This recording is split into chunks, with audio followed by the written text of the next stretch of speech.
And here we go. Good. Okay, recording again. And I have to stop and start the recording because if it gets too long, then YouTube won't let me upload it. So, all right. And here I just threw in some more stuff with exponents, basically. Well, we're almost done with this section. And this is just illustrating another, nice property. If a is a real number, and let's say we have a cubed, and let's say we want to square that. Well, we know by our definition that this is a cubed times a cubed. And remember, like bases, you add the exponents. I know this is 6, but it's also the same thing as 3 times 2. So this here is the same thing as a to the 3 times 2. Okay, that's great. So what is that getting at? Well, this is reminding us, or illustrating, in other words, this property. For any real number a and integers m and n, a to the m raised to the n is a to the m times n, which is the same thing as this, a to the n raised to the m.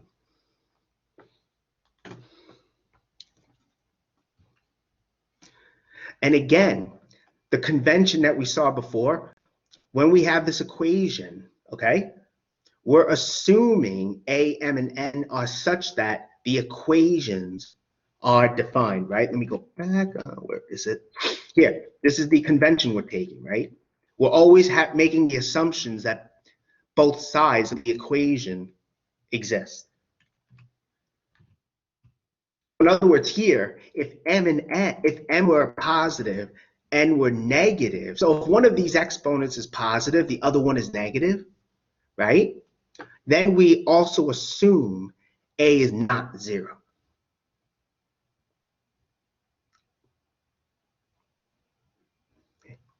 That's what we're doing.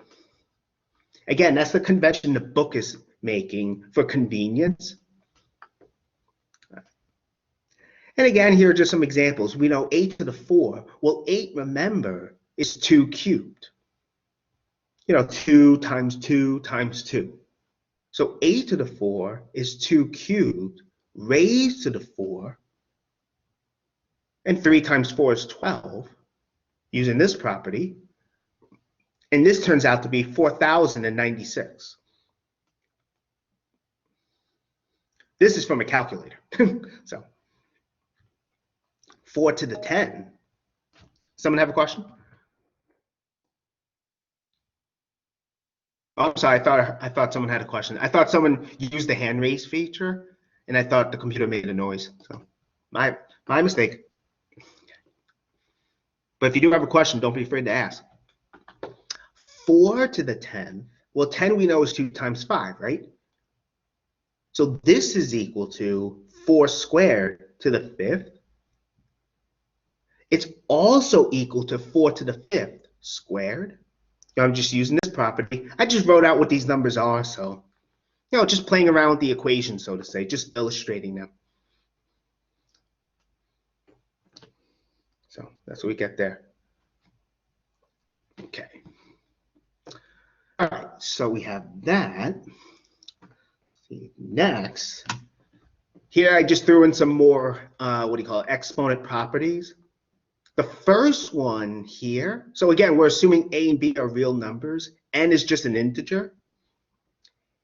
This one here, a times b to the n, is a to the n times b to the n. This actually relies on the fact multiplication is commutative, meaning you can multiply in any order. You can multiply any two numbers in any order that you want.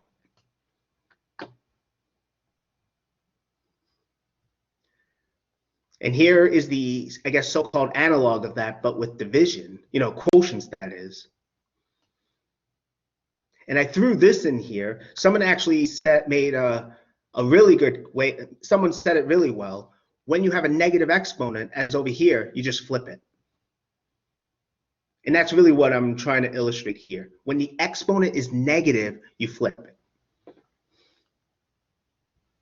Top goes down, down goes up.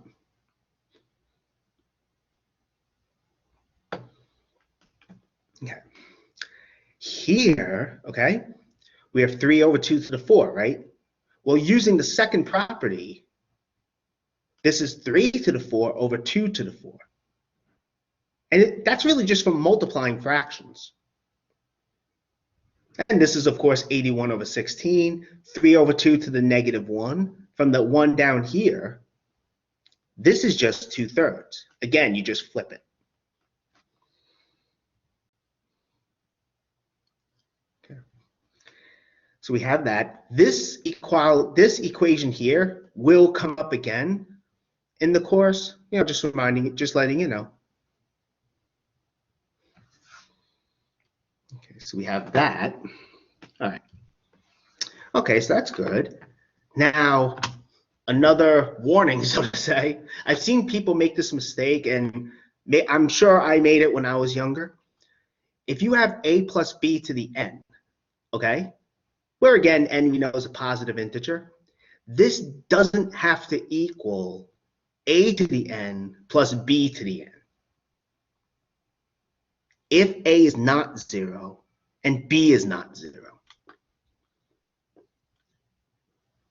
Okay, so this may not necessarily, it could equal a to the n plus b to the n, but it doesn't have to. And I give you an example here. If you have n is 2 and you do 1 plus 3, 1 plus 3 squared, well, what is that? That's 4 squared, right? Which we know is 16.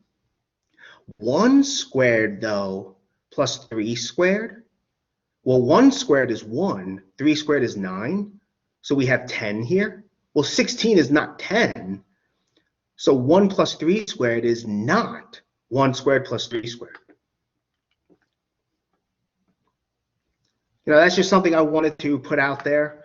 I've seen people make the mistake where they would say like 1 plus 3 squared is equal to this, but it's not true.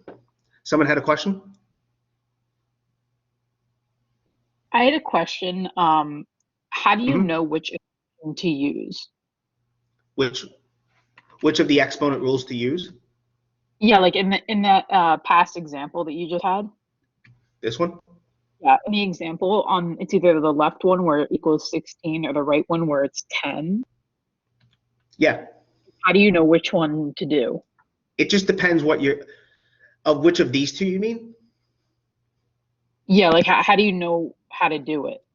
It just depends on what you're given. This you actually would have to multiply and distribute to get a plus b to the n. I mean, we'll actually see more of this when we deal with polynomials, which I think we start dealing with today. So it really depends on the problem you're given. Okay, thank you. Okay, you're welcome. I hope that helps. Okay, good question.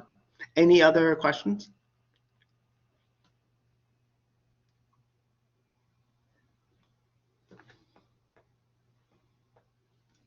Okay. And here, maybe I probably should have done it earlier, but I'm actually going to demonstrate this rule, why it's true when n is 2. It's not a proof because n could be any integer. It's really just illustrating why it's true when n is 2. So we know a times b squared, right? Well, that's just a times b times a times b. Now, we know that multiplication is associative, right? So you can group in any order you want, any way you want, that is, excuse me. That's what I'm doing here. So basically from here, we're going to do b times a first. And remember, multiplication is commutative. You can multiply in any order you want. So b times a is a times b. These are the same. And again, using associativity from here with grouping, with parentheses, I'm going to rewrite this as a times a, excuse me, times b. And by our exponent rules, this is a squared times b squared. So that's just the case when n is 2. So that's what happens here.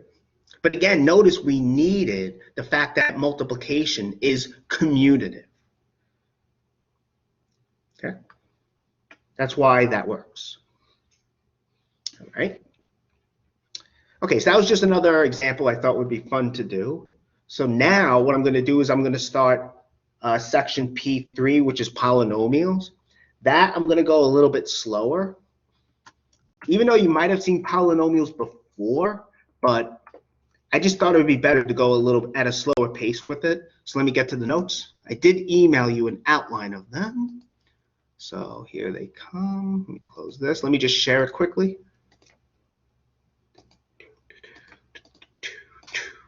Here we go. Beautiful. Good. There it is. So again, I mean, I am going by the 3rd edition. That's what my notes are based on. I can't imagine the 4th edition in the book is much different.